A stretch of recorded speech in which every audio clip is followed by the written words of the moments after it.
I know what you're thinking. There's no salad in here. Well, you're definitely in a food pantry though. What's going on with you guys? TheCaliEffect, king of games here, and you stepped into my kitchen, so now you're stepping into the dojo for one of the more competitive decks in Yu-Gi-Oh! That's right, guys, I consider myself as one of the great chefs of Salamangreat. This deck is one of the better decks of the format, and on top of that, it's one of my favorite decks in Yu-Gi-Oh! While Salad already does have a very good base, lettuce, onions, tomatoes, we're gonna be adding the extra spice. We're gonna be putting some things like eggs and olives and turkey bacon with Caesar dressing. Great, now I want salad. So just in case you didn't like some of those options that I gave you in this particular salad deck profile, I'm gonna be giving you not only some budget options, but also some alternative cards you could be playing in case you don't like the dressings on here. Like, I swear, if you were that basic and say that you like ranch, balsamic vinegar's really good too, just don't say ranch. So of course, if you want to see more videos like this, then be sure to destroy that subscribe button, but also go ahead and hit that notification bell because, well, we just too strong. We are also very, very close to 100,000 subscribers. I want you guys to be sure to tell your friends, tell your family, tell your mom and your dad to destroy that like button so we can get to our goal. I wonder if this is gonna be the video to break us over 100,000. I'm not sure though. But enough of my rambling, let me take you to the Hell's Kitchen so I can show you one fire of a deck profile, cause salad, fire, you get what I'm saying here, come on guys. Alright guys, welcome to my Salaman layer, the new layer where we'll be doing deck profiles. Really excited to show you as it's really just my Twitch situation, but a little bit modified. So of course, if you guys wanted to go ahead and catch me on Twitch, you know exactly where to find me. I'll leave all the info down below. But let's get on to this Salamangreat deck profile and explain to you why I play these particular cards. So for the starters, we run 2 copies of Flame Buffalo and 2 copies of Lady Debug. I'm still not 100% sure on which version I want to play. Flame Buffalo is really good for you to be able to get your particular pieces from your deck to your hand, and Lady Debug is a 1-card access code talker combo and is amazing in the grind. I think it's also very fair to go 3 Debug in 1 Buffalo, or 3 Buffalo and 1 Debug, or just 3 Debug or 3 Buffalo. I'm running 2 and 2 because they both have their spots in this particular deck. My other starter cards are going to be 3 copies of Signet Mining and 1 copy of Salamangreat Circle. That's pretty much going to be it for our starter cards in this particular deck. Moving forward, the best thing about Salamangreats is that almost every other card in your deck can be an extender, and that's what makes the deck so powerful, as Salamangreat Foxies are not only a great starter Yu-Gi-Oh card, they're also an amazing extender. Now, if you guys decide to play 3 Flame Buffalo, I'd strongly suggest playing 3 Foxy. The card is so good with both Foxy and Buffalo being a full combo, but if you guys are playing Lady Debug, 2 Foxy is probably your best route. I followed up with 3 copies of Spinny. This card is amazing. We were playing 3 copies of Spinny before our Salamangreat Maraude Stalio, but now 3 Spinny feels even more mandatory because it's a free summon to our side of the field and an amazing discard outlet. One thing I want to point out about Salamangreat Gazelle is that if you discard any of your Salamangreat cards for something like Signet Mining and add Salamangreat Gazelle to your hand, you can trigger the effect of Gazelle to special summon itself, and then 2 copies of Jack Jaguar. You need 1 because Sky Striker, what's the Sky Striker spell card? Not Engage, not Widow Anchor, Shark Cannon, there you go, because Shark Cannon can banish 1. DD Crow I'm expecting to be a very popular card, and we still play Pot of Desires. 1 Foul. That is an amazing extender Yu-Gi-Oh card, and it allows us to make rank 4 plays. I actually decided to play Backup Secretary, and the reason why I play Backup Secretary in here is because it is a great level 3 extender. Let's say, for example, if we open only Foxy and Secretary, it is still pretty much full combo, as Secretary can turn itself into a fire monster by morphing into a Balinx, and is a level 3 monster to be able to rank into your Maraude Stalio. Lastly, I play Sea Archiver. This is an amazing graveyard card. Not sure if you guys can see that too well. I need to defuse this light. Now, for you content creators that are wondering how to defuse a light, the only thing you need is paper and tape. I'm no expert at this, but I think I got it down pat. All right, so wrap you around, tape you down, defused, baby. Now, I'm obviously gonna work on that just a little bit more, just so we can get a better view of it. But that's pretty much how you do it. Next, some more extenders that we play is 1 or 2 copies of Will of the Salamangreat, of course Salamangreat Sanctuary, and Foolish Berry. Moving forward, we have just our, I wouldn't say they're power Yu-Gi-Oh cards, but they definitely serve a pretty good purpose in either recurring or getting rid of specific threats. Divine Arsenal AA Zeus, when testing with Meshach, was a complete terror. So not only does this card get rid of, El Shaddai Winda, it also allows you to get rid of Divine Arsenal AA Zeus when they're trying to go and attack with their Exceed monster. I felt that that was pretty cool. And then Salamangreat Falco is really good because it allows you to get a Salamangreat spell or trap card back to your side of the field. And the reason why it's so good is because it's so easy to get into Gazelle in this particular build because of Salamangreat Mirage Stallion. Next is 3 copies of Pot of Desires. This is a card that you run in pretty much every Salamangreat deck. I don't care, sometimes you will banish Gazelle, but it's not the end all be all. You'll still be able to play Yu-Gi-Oh! You get 2 free cards. And then moving on to the Disruptor cards, of course, we play two copies of Salamangreat Rage and 2 copies of Salamangreat Roar. Seeing this just becomes that much more powerful because in the right hand, you can not only have one in your hand, you can actually send the other to the graveyard and start off your game with Salamangreat Rage and Roar with the Gazelle in your hand, which is really, really dangerous. You're probably going to win on the next following game. The next following turn. For the hand traps, 3 copies of Ash Blossom, 3 copies of Ghost Belt, and 3 copies of Infinite Impermanence. I decided not to run any other hand trap because I wanted them to be generic. If I were to main board Nibiru, odds are I would be seeing decks like Sky Striker, sometimes Eldritch, sometimes Tri-Brigade doesn't even need to play. They can play around that 5th summon and Invoke Shadal. Those are cards that are really, or strategies that are really, really bad against Nibiru. And then other times when it can be high impact, some players can actually just play around the Nibiru where it's not great. So I'm not saying Nibiru isn't a great Yu-Gi-Oh card. I'm saying that I'm not playing it as a hand trap in the beginning of the format.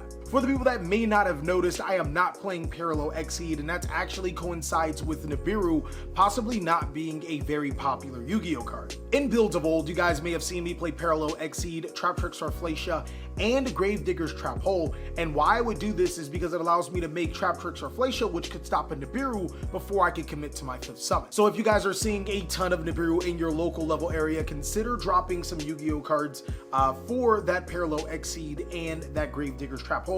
Moving on to the extra deck, I'm gonna go through this extremely quick. If you guys cannot afford Access Code Talker, Borolo Dragon also does a really good job. This is a card I really want to play because it outs monsters like Dragoon, but I didn't have any room. So Borolo Dragon, 2 copies of Heat Leo, 1 Transcode Talker. So basically the only thing you need is Transcode Talker and the Update Jammer.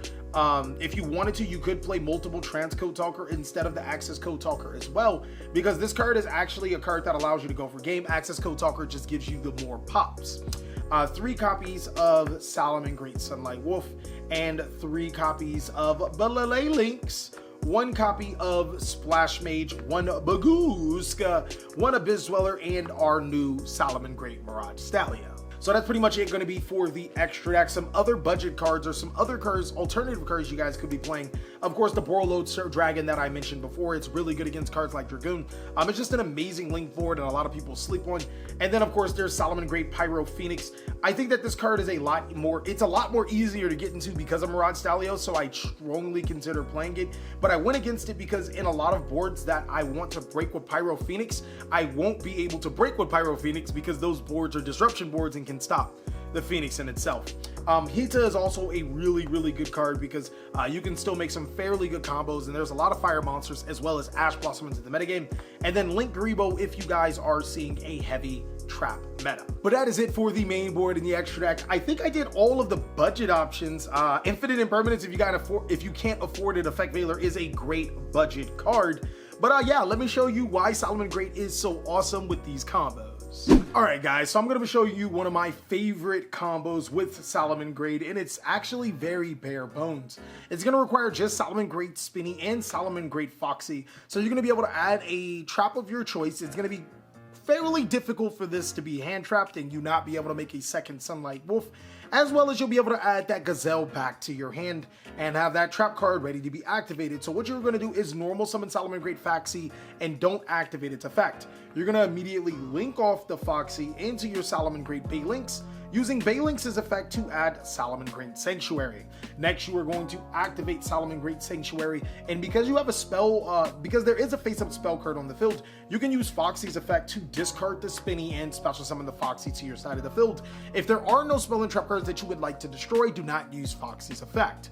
From there, since you control Salamangreat monsters, you can special summon Salamangreat Spinny, and then with both the Spinny and the Foxy, you can go ahead and Exceed summon into your Salamangreat Mirage Stallion. Now use the effect of Mirage Stallion, detaching the Salamangreat Foxy to be able to special summon Salamangreat Gazelle to your side of the field, and then trigger the effect of Salamangreat Gazelle to send your trap card of choice or your spell card or whatever card you want from your deck to your graveyard.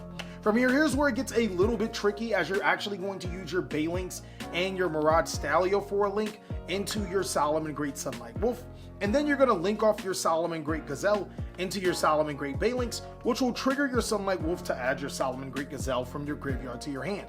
From there, you're going to go ahead and second link your Salamangreat Wolf into a different zone. That means the next time you summon a monster, you'll be able to gain Wolf's effect instead of having it blocked by your Balinx, and then use your Wolf effect to be able to gain your trap card from your graveyard to your hand. So a few differences within this combo than a lot of combos of old Salamangreat is that first, you actually still have Spinny inside of your graveyard to be able to follow up, as well as Salamangreat Foxy. And while we don't have immediate access to Jaguar, we do have a Salamangreat Roar for Destructions and a Salamangreat Gazelle to be able to follow up. Another remarkable combo by Salamangreat, only possible because of Mirage Stallion, is going to require Cyanide Mining and Salamangreat Spinny. Now in this particular combo, I am not even going to use my normal summon to show you how powerful this deck is and still go full combo. The first thing I'm going to do is activate Cyanide Mining, pitching my Salamangreat Spinny. I'll add my Salamangreat Gazelle from my decks to my hand. Now, Salamangreat Gazelle does not have to see the Salamangreat monster going to the graveyard to activate its effect, so we'll go ahead and trigger Gazelle's effect to be able to special summon itself to the side of the field, and then send our Salamangreat trap card or spell card or whatever we want to the graveyard. From here, we're going to use the effect of Salamangreat Spinny, since we control Gazelle, to special summon itself, and then we'll use both of these monsters for an Exceed summon into our Salamangreat Mirage Stallion.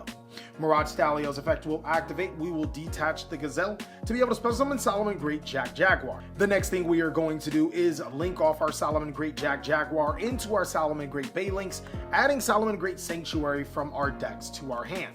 We will then link off the Balinx and the Mirage Stallion into our Salamangreat Sunlight Wolf, and then we'll activate Salamangreat Jaguar's effect. We'll return the Mirage Stallion into our extra deck to special summon it to where Sunlight Wolf points to, and Sunlight Wolf will add the Gazelle from our graveyard to our hand. Lastly, we'll link off our Salamangreat Jaguar into our Salamangreat Balinx, and then we'll second summon our Wolf into another zone, using its effect to add Salamangreat Roar from our graveyards to our hand, and our combo is going to be very familiar with a Salamangreat Sunlight Wolf, Balinx, Gazelle, and we have not committed our normal summon. So for the people that want to be Team Flame Buffalo, I want to give you guys the reason why Flame Buffalo is so powerful, and it's because Flame Buffalo actually gets you 2 free cards, which could extend your combo, makes your combos 10 times better. It really depends on the situation. Now this particular combo can be done with Salamangreat Spinny or your Salamangreat Foxy, which is the reason why I feel you should play multiple copies of said card, and does not even need Salamangreat Mirage Stallion. So as you guys can see, you get independence from Flame Buffalo, you get more potential cards to be disruptive, and you also are able to still make a good combo. So we're going to start off by normal summoning Flame Buffalo and then linking off the Buffalo into our Salamangreat Balinx. As Chain Link 1, you're going to use Flame Buffalo. Chain Link 2, you're going to use Balinx. The reason why you want to do it this way is because your opponent is very unlikely to Ash Blossom your Balinx, and Flame Buffalo is going to be able to get you 2 cards. So I'm going to go ahead and add a Salamangreat Sanctuary, and then I'm going to discard the Salamangreat Spinny to be able to draw 2 cards, and you guys can already see where we're going from here. Because I control a Salamangreat monster, I can special summon the Spinny, and then I'll use both the Balinx and the Spinny, or if I had another level 3, obviously I can make the Mirage Stallion if I wanted to, but I can use the Balinx and the Spinny for my Salamangreat Sunlight Wolf, and then I can go ahead and second summon my Sunlight Wolf by activating Salamangreat Sanctuary. So as you guys can see, this particular sequence gives you the exact same cards in hand as you started off with, while also giving you a second Sunlight Wolf, or a second summon Sunlight Wolf, and that's the benefits of Buffalo. So now moving on to the benefits of Lady Debug, this card is actually a 1-card access code talker. I'm going to start off by normal summoning Debug to add Salamangreat Spinny, and then I'll link off the Debug into Salamangreat Baylinks. Now of course we'll use the effect of Baylinks to add Salamangreat Sanctuary, and then we'll discard the Spinny and special summon itself because we control a Salamangreat monster. From there I'll link off both the Baylinks and the Spinny into Splash Mage. Splash Mage will special summon Lady Debug, and then Lady Debug plus Splash Mage into our Transcode Talker. Transcode Talker can now special summon the Splash Mage, and then Splash Mage and the Transcode Talker into our Access Code Talker. We can do a similar Access Code Talker combo, except make it 5300 attack, and it can attack twice, which means it's able to inflict 10,600 damage. First we're going to do is normal summon Foxy, as you guys seen in our very original combo, linking off the Foxy into our Baylinks, and then going ahead and adding the Salamangreat Sanctuary. Activate the Sanctuary, discard the Spinny to special summon the Foxy, and then we can special summon the Spinny to our side of the field. From here, we're going to go ahead and use Salamangreat Foxy and the Baylinks for a link summon right into our Update Jammer, and now we'll use the Update Jammer and the Salamangreat Spinny into a link summon into our Transcode Talker. Transcode Talker can special summon Update Jammer, and now Update Jammer and Transcode Talker can be used for a link summon into Access Code Talker. In this particular situation, Access Code Talker is going to activate alongside, Update Jammer is going to activate alongside Access Code Talker. Make sure Access Code Talker is chain linked too, so your opponent can't respond to Update Jammer's effect.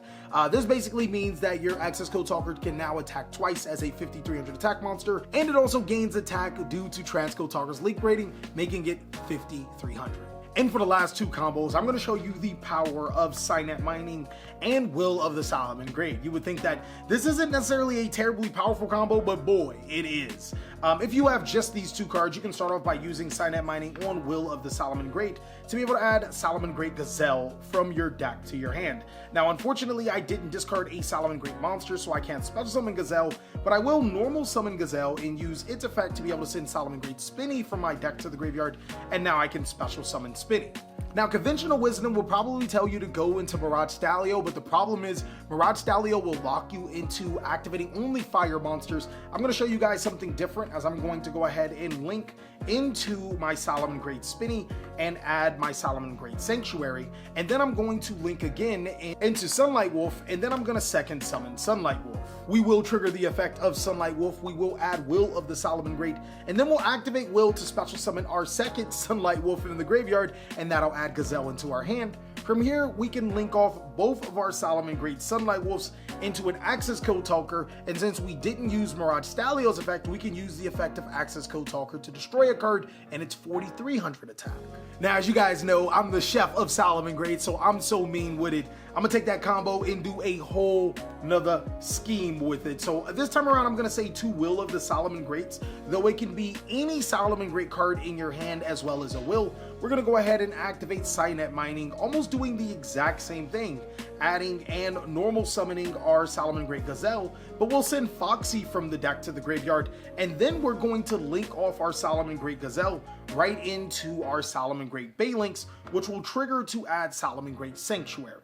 From here, we will activate that Sanctuary to be able to special summon, we'll activate Sanctuary, we'll discard the Will, and special summon the Foxy. And then we will link our Foxy and our Baylinks into our Sunlight Wolf, and then we'll second summon into another Sunlight Wolf. Sunlight Wolf's effect will activate, we'll add Will of the Salamangreat from our graveyards to our hand, and then we'll activate Will of the Salamangreat to be able to special summon both Foxy and Gazelle back to our side of the field. Now here's again where we can go into the Salamangreat Mirage Stalio combo, but I'm not gonna do it. I actually have two situations here. If I want to OTK, I'll go into the Update Jammer with these two cards, and then use the Sunlight Wolf and the Update Jammer to Transcode Talker, which is our Access Code Talker. I'll also be able to add Gazelle into our hand, or I can link off both the Foxy and the Gazelle into Splash Mage, trigger the effect of our Sunlight Wolf to add the Gazelle back into my hand, Splash Mage to summon the Foxy.